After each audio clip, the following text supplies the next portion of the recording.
नमस्कार मित्रो. चला तर आपण एक व्हिडिओ अपलोड करूया. बरेच दिवस झालं व्हिडिओ आपण टाकलेला नाही काही कारणास्तव. तर हा ट्रेडिंग व्ह्यूचा प्लॅटफॉर्म आहे, ठीक आहे. आणि रात्रीचे आता जवळपास 12 वाजत आलेले आहेत. 11:52 झालेले आहेत. आणि ह्या पद्धतीनं तुम्हाला उद्यासाठी मी एक फ्रेश किंवा स्विंग पण यामध्ये करू शकताय. तर ह्या स्टॉकचं नाव आहे ओरिएंट सिमेंट. तुम्ही इथं पाहू शकता, ठीक आहे.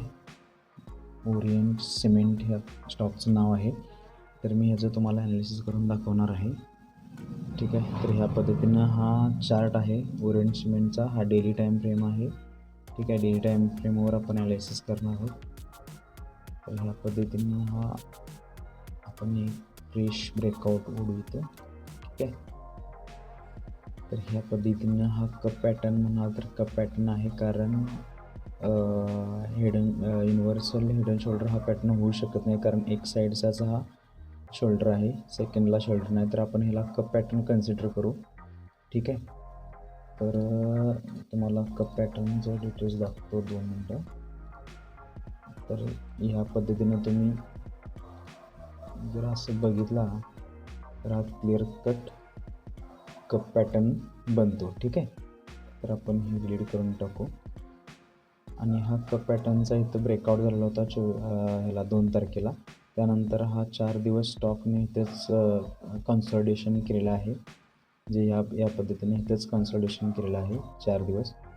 आणि हा आजच्या दिवशी रिटेस्ट होऊन क्लिअर कट एक ग्रीन कॅन्डलमध्ये बंद झालेला आहे, ठीक आहे. तर आपण ह्याला ब्रेकआउट विथ रिटेस्ट असं म्हणतो, ठीक आहे. ह्या पद्धतीनं हा त्याचा ऑल टाईम हाय आहे.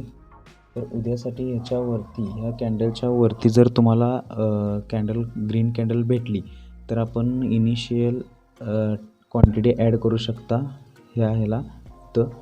आणि जर तुम्हाला ह्यात क्वांटिटी ॲड करायची असेल तर हा ब्रेकआउट नंतर, म्हणजे जे अमाऊंट आहे ॲक्च्युली प्राईज आहे ते 322च्या वरती जर हा स्टॉक सस्टेन राहिला तर तुम्ही ह्यात ॲड करू शकता.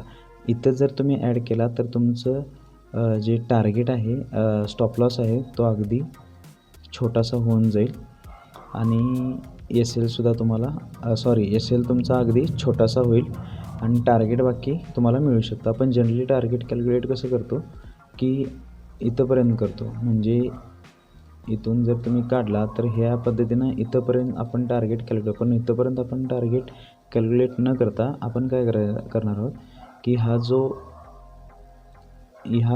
झोन आहे आणि इथून हा ब्रेकआउट होऊन रिटेस्ट करून इथून जी मुवमेंट झाली त्यावर आपण ही एक लेवल आहे जिथं आपण टार्गेट पकडणार आहोत. इथून कॅल्क्युलेट करायचं आणि हीच आपण इथं पकडणार आहोत, ठीक आहे. तर आपलं हे फर्स्ट टार्गेट येईल इथंपर्यंत आणि हा एस एल असेल. जनरली तुमचं हे टार्गेट 1:2च्या जवळपास किंवा 2पेक्षा जास्तच होतं, पण आपण 1:2 आपण कन्सिडर केलं तर हे आरामात टार्गेट तुम्हाला अचिवेबल आहे.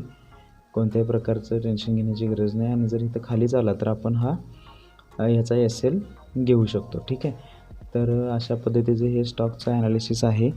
तुम्ही तुमचं ॲनालिसिस करा आणि तुम्ही ह्यात एंट्री एक्झिट करू शकता, ठीक आहे. तर अशा पद्धतीचे मी स्टॉकचे ब्रेकआउट स्टॉक तुम्हाला डेली बेसिसवर किंवा वीकली बेसिसवर देत जाईन. तर आपल्या चॅनलला असाच सपोर्ट करा, सबस्क्राईबसुद्धा करत राहा आणि ठीक आहे. धन्यवाद.